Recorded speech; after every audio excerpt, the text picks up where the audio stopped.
Hello and welcome to Magic Chess Season 15. A lot of things were changed in the new season, and these changes range from changes to heroes, new synergies and heroes, a new commander, and of course, nerfs and buffs to heroes from the previous season. A dedicated video will be released in the future covering everything that was changed in the new season.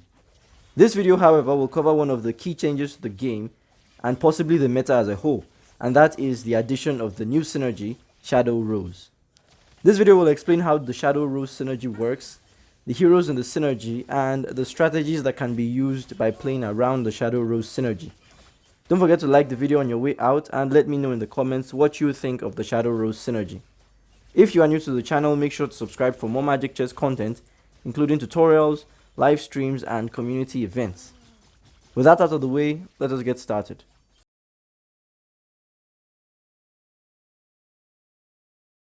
The Shadow Rose synergy is one of the two new synergies added to the Season 15 update of Magic Chess, and is a very interesting synergy in that it has but a single member, Guinevere.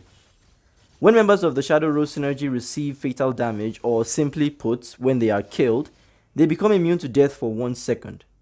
This means they are resurrected after their first death and cannot be killed for 1 second after the resurrection. Meanwhile, they leave a shadow at the tile on which they died and teleport to a safe location. After 1.5 seconds, the shadow disappears and they recover 20% HP and gain a 50% movement speed bonus. Essentially, after dying once, they leave a shadow on their death tile, dash to a safe location, and recover HP afterwards. As mentioned earlier, Guinevere is the only member of this synergy. She is a 4 gold hero and has 2 roles, Wrestler and Elementalist. As such, she is one of those heroes in the game who have a total of 3 synergies.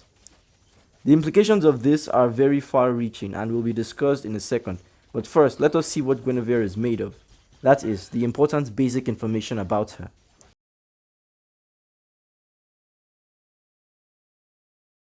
At level 1, she has 6335 HP, which is 29% higher than the average HP in the game, and puts her at number 6 in the highest HP ranking, alongside Zilong, Hayabusa, and Johnson. By the way, the average HP in the game right now is 4879 HP. She is also a melee hero, which gives her 36 physical defense, meaning she is on the tankier side of the spectrum. She doesn't have a very powerful basic attack, however.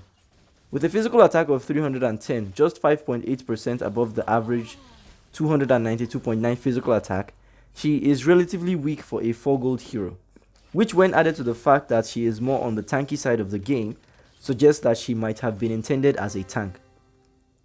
Her 0.7% attack speed is also below the average attack speed of 0.75. But we need to remember that Guinevere is a skill-based hero, so let's check out her skill stats. When you mention skills, you are talking about mana. Her 100 mana requirement is a little above the average mana requirement of 80, but is it worth it? Her skill, Spatial Migration, consists of 3 phases, each of which deals its own amount of damage. The skill starts with her jumping to the tile with the most enemies, dealing 150 plus 15% magic power magic damage to all enemies. The next phase of the skill involves her knocking up all enemies around her, dealing 250 plus 25% total magic power magic damage to all enemies. Finally, she unleashes her power against all nearby enemies, dealing a total of 700 plus 70% total magic power magic damage over 2 seconds. Any enemies who were previously knocked up would be knocked up again by the third phase of the skill, and she is immune to crowd control effects while the skill is active. In total, this skill does a total of 1100 plus 110% total magic power magic damage at level 1, and when she is level 3, it increases to 6400 plus 110% total magic power magic damage. So she does a lot of damage, and with the Elementalist synergy and the right build, she can easily deal over 15,000 damage to enemies. Overall, she looks like a very interesting hero and one that we can have a lot of fun with in this season once we find the right build path for her. I have tested a few strategies and will continue to test out a few more in the future, but for now, here are my 2 favorite strategies for playing around Guinevere and the Shadow Rose synergy.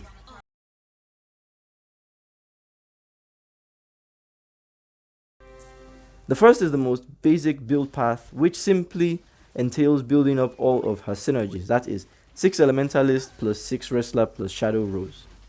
Because she belongs to both synergies, she can equip Star Cores from both of them, and these are the best options. For the Elementalist synergy, the best cores are Wind to increase her mana regen speed, Mystic so she can hit enemies with early surprise attacks, and Earth to increase her sustainability by granting her shield every time she jumps. Water is fairly redundant on her as she already has crowd control effect with her skill. Fire is not very effective on her as she doesn't do single target damage, and Light is very bad on her as she is a core hero who cannot be sacrificed. Thunder is okay since it gives damage reduction. For the Wrestler synergy, the best cores are Thunder to teleport her directly to the square with the most enemies and draw their attention, Earth to increase her durability, Water because she can jump into the square with the most enemies and maximize the freeze effect, and Light because she can easily trigger the synergy as she has an inbuilt crowd control skill. Fire and Wind are not very good on her as she is not a basic attack type. Mystic doesn't necessarily have to be equipped on her to trigger its effect. To be honest, Guinevere can hardly benefit from the Wrestler synergy unless the Light core is obtained. The Elementalist synergy, however, is very important as she is very dependent on her mana recovery. As such, the base synergy is the Elementalist synergy, and building this lineup starts from picking Luo Yi in the selection stage and adding Eudora, Rafaela, and Valor. Cho and Masha would then be added to start the Wrestler synergy. Picking the Elementalist Star Core and adding Guinevere would trigger the 6 Elementalist synergy. The next and final step is to add Dairoth and Badang and pick the Wrestler Star Core, which would complete the synergy at Commander level 9. A wide variety of Commander skills can be used for this strategy, but for now, I have only fully explored one, Angela skill 3, Transfigure. Guinevere is a 4 gold hero with 3 synergies, and 2 of these synergies have 4 gold heroes, Badang in the Wrestler synergy and Aurora in the Elementalist synergy. This gives you 2 options to choose from when trying to build Guinevere up. When you are trying to get your first Guinevere, you can do it by getting a Badang or Aurora and transfiguring them. The same applies for when building her to level 3. If you want to get your Guinevere to 3 stars easily, Angela skill 3, Transfigure is the way to go.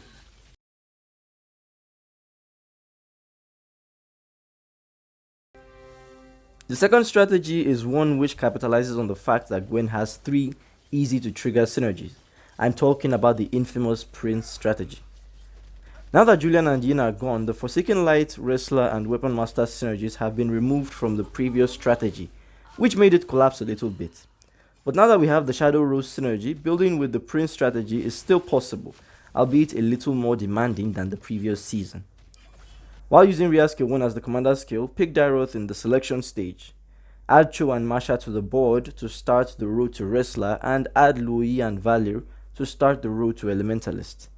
Add Akai to finish up the Cadia Riverland synergy. You can also do all this if you pick Luo Yi in the selection stage. Next, pick the Wrestler Star Core as the primary core. Use Rhea skill 1 on Dairoth to obtain a Wrestler Crystal, and you will complete 6 Wrestlers when you add Guinevere to the board.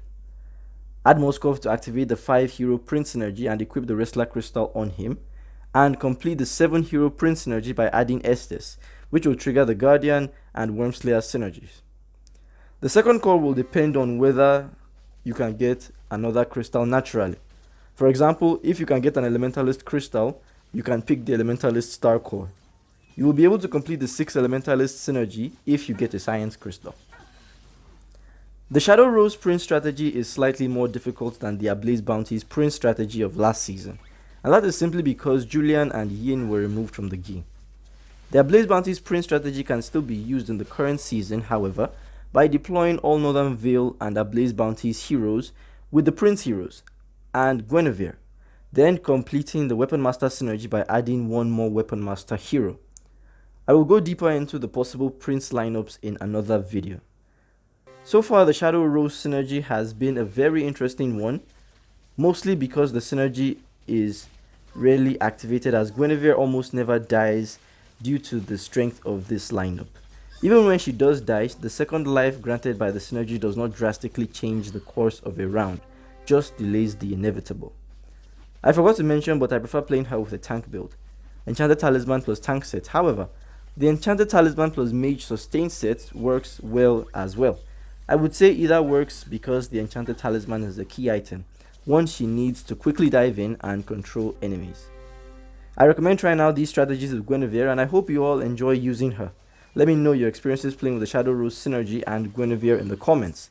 If you enjoyed the video, please leave a like and subscribe to the channel for more content this new season. Thank you for watching, and I'll see you guys next time. Bye bye.